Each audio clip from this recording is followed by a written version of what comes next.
Hello and welcome back, everyone, to StarFox Assault for the Nintendo GameCube on Rocket Rabbit Commentaries. And in this episode, after having successfully completed Orbital Gate, we will be going into the Aparoid Homeworld. No anomalies detected. Is that the name of the But planet? first, we must have a heroic, hero speech, because we are heroes, and that is what heroes do. We heroically heroically expout our goals and mission objectives. Expound. Expound. Yes, expound. Thank you. Expound. With sound. Well, it's almost time. This pre-rendered cutscene is a great setting for you, Fox. Here's your microphone. We in command have done all we can. From here on out, we're entrusting everything to you. Even our So toast. please, do your best. But try to come back alive. Okay, Pop. Link the gate. Target the Aparoid Homeworld. Does it really not have a name? It's just called Aparoid Homeworld. Well, yeah, because, the Aparoids haven't actually opened negotiations with us to tell us what they want aside from assimilation, so we don't actually have a name for it. Well, then we'll fucking make a name for it. I mean, if Chris Columbus can call the Americas India, the fucking Star Fox team can call the Aparoid Homeworld something other than just... I mean, there's so many syllables. You even have to say the. Ugh. Okay, how about APR 34? Perfect. Because unlike the other APR, all 33 of them, this one is infested with garbage monsters. Borg monsters, Cloud. Borg monsters. Borg. Coordinates of Aparoid system confirmed and stored in memory. Beep. This is it? It looks like a marble. I wasn't expecting that. Wait, its size and mass are disproportionate. It's made of gas. Are you saying? Behold, the Aparoid City. Oh. Don't worry, we So don't have to it's- traverse through that entire city. Just, just the center of it. Look there. That must be where the Aparoids But came where's from. the Maybe we epic should hero use it speech? To make our way to the planet. Beltino had it. Sorry. But Oh. after the Aparoids come out, it looks like some sort of shield goes up. Multiple shield generators detected, displaying now. If the past is any indication, there'll be hatchers along with those shield generators, huh? Even if we could move forward, that's as far as we'd get. It'll be dangerous, but we've got to demolish all the generators. And The turn target off is that no bigger shield. than the size of a womp rat. No. Thankfully, the target is actually extremely large. It's about the size of a carrier ship. Storm the Aparoid Homeworld. Capture the base and turn off the shield.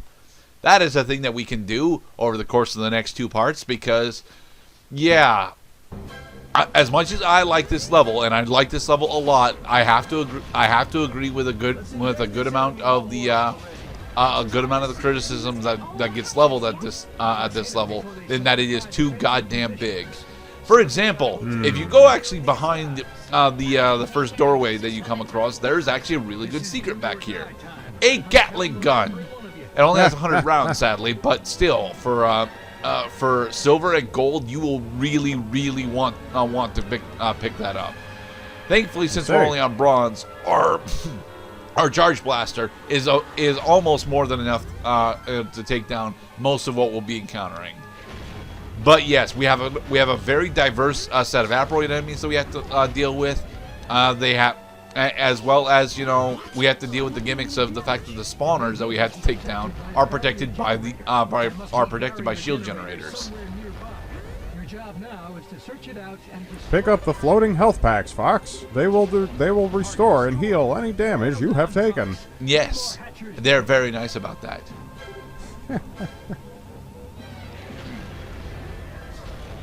The video gaminess, again, is just off the charts. Now we are in a very colorful environment. It's very colorful, but it's also very dark. I imagine that people that have less have less color-friendly TVs would end up having huge amounts of problems navigating through this place, especially when it comes to navigating the outside portions. A lot of the inside portions are actually fine, but a majority of the outside areas are even darker than these inside corridors. And these inside corridors are already, dark enough to the point where it can be a bit disorienting to travel through. Also, it is extremely difficult for me as a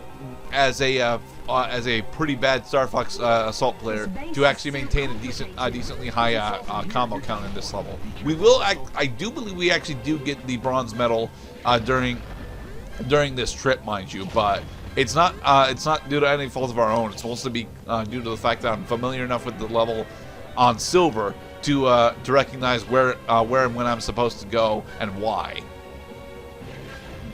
It is at this point that StarFox takes out its pen and paper in order to make note of the Leon S. Kennedy 180 turn from Resident Evil 4.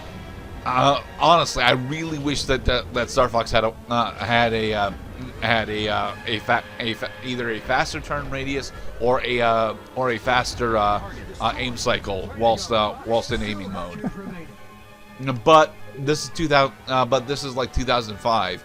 Although we definitely have a second analog stick, the second analog stick in this game is actually used, I believe, as a dodge roll extension. No, that's right. The second analog stick here is for weapon cycling. Yeah. I see. Not for turning the camera. Yeah. I mean, yeah, it's definitely not for turning the camera. I mean, at least not in the config that I've got it set up for. It's pretty late in the game to be discovering that there's actually a flaw with how tanky Fox's movement style is. Oh no! If while you're playing the game, you will most certainly notice this as early as Katna. To be perfectly honest, a lot of the slopes and ramps that we've been going up usually don't then require you to turn around like some of the surfaces that we see in the Aparoid Homeworld. See, as soon as you make a platforming mistake like that and you have to fucking go back up the ramp that you failed to go back up on the first try, your combo streak is snapped. You're done. Whoa. Better go find some of those. So yeah, this is why you're not supposed. Packs. This is why you're not supposed to go into this area on bronze at all, especially if you forgot to bring your landmaster. And yes, you do have access to both a landmaster and an R-wing right out the gate from this mission. And you're supposed to use the landmaster in order to traverse the outside areas. Thing is, I forgot to bring my landmaster for this, mostly because I was already right here. I thought I was, at least skilled enough to. To attempt this, but I really should have brought the landmaster because those the scarab bots, the scarab Aparoids are just so difficult for Fox to deal with. Oh, we don't have any bombs. Use your Magnum revolver, Fox. Or just your charge blaster. Blaster with a barrier. God. I'm relatively certain that the barrier does in fact negate all incoming damage, but it only lasts for like 20 seconds, so it's a bit difficult to parse out when it's the most useful.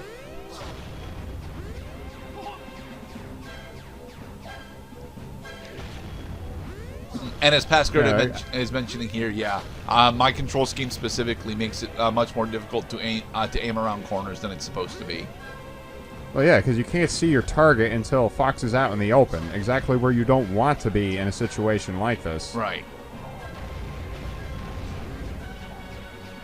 So, worst cover system ever.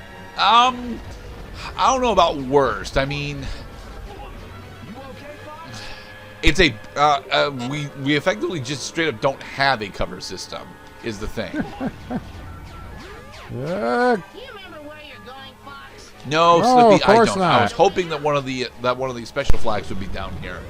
But on silver specifically, you need to traverse significantly more of the map in order to get some specific spawners, and there are 2 in this area. So I was hoping that they'd be here, but they're not. On bronze specifically, the spawners are relegated to only the one on each of the 4 corners. Yeah, this minimap is not exactly very useful. This minimap is absolutely terrible for this level specifically, because there's a lot of verticality in this level that's not immediately apparent whilst you're just traveling through. Yes, the old verticality problem. Tells you about what is at horizontal distances away from you, but does not go into detail about what is at different altitudes. Oh, Crystal is on the ground. See, I was wondering why she had a little gun icon next to her character. Yeah, Crystal's on the ground, and it's technically her job to deal with the Scarab bot that we just killed, but we did it anyway. Well, now we could see the sheer stupidity of watching a character walk around in tanky StarFox mode, just like Fox is. I'm sure she looks ridiculous. She doesn't look all that ridiculous. Slippy does, mind you, but that's because Slippy is jumping all over the place when you're doing Sargasso. But this is me forgetting how the hell I'm actually supposed to navigate the outside area. These energy flow paths actually do increase your run speed whilst you're on them, assuming that you're going the correct way. Thing is, they will never actually get you back up to the area that you need to get up to, because they don't connect to the upper area. They only connect to themselves. You have to go. You have to instead go onto the. Got it. Yeah, I'm having difficulty explaining it, but you instead of actually following the energy trails, you're supposed to go up on the blue, more glass-like ramps in order to get back up top. But here is one of the special flags. Yay. Enemy ship down. Thanks, Slippy. Good job, Slippy. It's like the first thing that you did in all 10 minutes we've been playing this map. Yeah. Like, Slippy and Falco may as well not actually be here, given how unproductive what they're doing actually is. Yeah, I noticed. I mean, I think it's more of a boon than a detriment that your fellows are not falling under attack as often as they were in previous levels, even though they are on the map helping you. We're inside. Well, the reason why Slippy and Falco aren't in danger is because they're saving that specific scripted event for the halfway quote unquote part of the mission. Right. Because you may be wondering, as I was, if the game is keen on letting me know where my teammates are, why can't I really do anything? Why can't I really interact with them? Well, you can, but there's no reason for you to until you are until effectively the second half of the mission starts up. Dang it! Ouch! Does he really only have one soundbite for getting hurt? Yes. He only has the one soundbite. Jesus. Ugh. Disgusting. I mean, especially when it happens in quick succession. But I can't see a thing from here. Stupid Aparoids. Haven't you ever heard of Windows? They don't need windows. They're mechanical life forms. Oh boy. Well, sorry, they are biomechanical life forms, but they transmit effectively all experience through their network. So they don't need windows in order to be able to see, since it's relatively certain that they will always have at least someone on the outside that is granting them vision of what is happening out there. You teach us what was out there. Oh, health pack. Gotta get it. Gotta take down the Aparoids first to make sure it's safe to go get the health pack, but yes. Come and get this health, if you can. There we go. Yay. And here's yet another special flag. What? Wait. What the fuck? Okay. Why is there a target here? Shoot it and find out. It's because the special flags are usually invisible until you reveal them. I think the only instances where that is not the case is when they are tied to when they are tied to specific enemies in Arwing only missions, where they end up showing up after you take down those enemies specifically. Which is weird because even in those missions, you may have to shoot a space multiple times in order to reveal the special flag that's hiding there. See, I know that happened specifically once during the next level, which we won't get to for 2 parts, but oh well.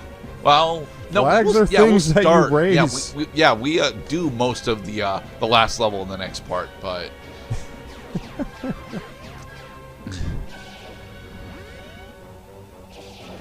Fire. And shoot the tiny target, boom! folks. Yay! Oh look, another barrier. I'm glad that this level showers you in barriers, at least on bronze, because honestly, this is one of the only levels in the game where I actually feel that barriers are actually useful. And even then, I don't end up using them all that often. Just I like having access to them.